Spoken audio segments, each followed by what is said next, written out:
ti, poeta, guardián de la palabra, dejo estos versos eco de nuestro encuentro. Flor que perdura, semilla que danza en lo eterno. La poesía no es ornamento ni espejismo, es el vínculo, el fulgor, el puente sagrado entre lo humano y lo divino. El viaje del alma hacia su otro rostro, hacia la realidad divina donde el doble aguarda.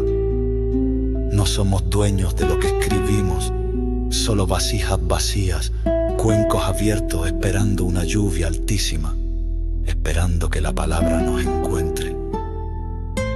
Será así espíritu y música en el viento.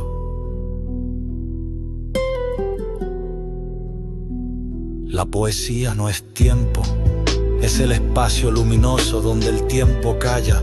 Es la voz que surge en un instante de infinito, la danza que trasciende el sufrimiento, la brisa que pronuncia lo innombrable. Es la poesía una oración en un templo de sagrados paisajes, fuego sin ceniza, aliento que va creando mundos, palabra libre que no muere, casa del alma, más allá del tiempo. Para ti, poeta, para que lo guardes en el libro de tu corazón, para que sea rosa, siempre viva, para que sea alba en el silencio, para que, cuando lo leas, el universo entero susurre en tu alma limpia.